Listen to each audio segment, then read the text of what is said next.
June 25 ഈ തീയതിയിൽ തിരുസഭ അനുസ്മരിക്കുന്ന വിശുദ്ധർ: അക്വിറ്റീനയിലെ വിശുദ്ധ പ്രോസ്പർ, മോന്തേവെർജിനിലെ വിശുദ്ധ വില്യം, വിശുദ്ധ അഡൽബർട്ട്, വിശുദ്ധ ലൂസി, വിശുദ്ധ ഔസേജാസ്, വിശുദ്ധ എവറേഷ്യ, വിശുദ്ധ ഗെല്ലിക്കാനൂസ്.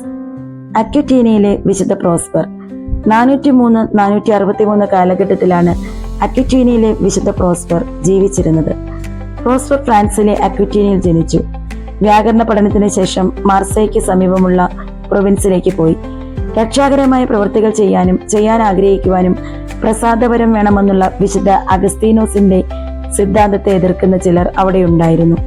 പോയിറ്റേഴ്സിലെ വിശുദ്ധ ഹിലരിയോടൊപ്പം അൽമായ വിശ്വാസി മാത്രമായിരുന്ന പ്രോസ്പറും ചേർന്ന് അഗസ്തീനിയൻ സിദ്ധാന്തത്തെ അഥവാ തിരുസഭാ തത്വത്തെ നീതീകരിച്ചു. മാർസേ നഗരത്തിന് സമീപമുള്ള ചില വൈദികരുടെ ചിന്താഗതി പ്രോസ്പർ വിശുദ്ധ അഗസ്റ്റിനെ അറിയിച്ചു. അഗസ്റ്റിൻ 428-ലും 429-ലുമായി 2 ഗ്രന്ഥങ്ങൾ എഴുതിയെങ്കിലും അബദ്ധവാദികളുടെ ഹൃദയത്തിന് മാറ്റം വന്നില്ല. പ്രോസ്പറും ഹിലരിയും കൂടി റോമ മാർപ്പാപ്പ സെലസ്റ്റിനെ കണ്ട് ഒരു തീരുമാനം വാങ്ങിച്ചു. അപ്പോഴേക്കും അഗസ്റ്റിൻ ദിവംഗതനായിരുന്നു. മാർപ്പാപ്പയുടെ തീരുമാനവും അബദ്ധ സിദ്ധാന്തക്കാർക്ക് പൂർണ്ണ സംതൃപ്തി വരുത്തിയില്ല. പ്രോസ്പർ കൃതജ്ഞർ എന്നൊരു സുന്ദര കവിത എഴുതി. ദൈവവരപ്രസാദം ലഭിച്ചിട്ടും അത് അംഗീകരിക്കാത്ത കൃതജ്ഞരെ പറ്റിയാണ്. അതായത് പെലാജിയൻ പാഷണ്ഡതയും സെമി പെലാജിയൻ പാഷണ്ഡതയും സ്വീകരിച്ചിരുന്നവരെ പറ്റിയാണ് ഈ കവിത. 440-ൽ വിശുദ്ധ ലയോ മാർപ്പാപ്പ വിശുദ്ധ പ്രോസ്പറിനെ സെക്രട്ടറിയായി തിരഞ്ഞെടുത്തു.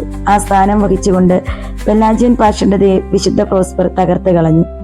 പെലാജിയൻ പാഷണ്ഡതയെ പൂർണ്ണമായും പരാജയപ്പെടുത്തിയത് വിശുദ്ധ പ്രോസ്പർ ആണെന്ന് പൗരസ്ത്യ ശിസ്മയുടെ നായകനായ ഫോഷ്യസ് പ്രഖ്യാപിച്ചിരിക്കുന്നു.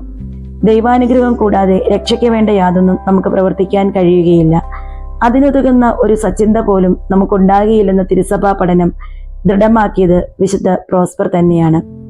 ഇന്നേ ദിവസം നമുക്ക് ഇങ്ങനെ വിചിന്തനം ചെയ്യാം: കർത്താവെ, അങ്ങ് ഇഷ്ടപ്പെടുന്നത് ആജ്ഞാപിക്കുക, അങ്ങ് ആജ്ഞാപിക്കുന്നത് ഞങ്ങൾക്ക് തരിക എന്നതായിരിക്കട്ടെ വിശുദ്ധ അഗസ്തീസിനോടൊപ്പം നമ്മുടെയും പ്രാർത്ഥന.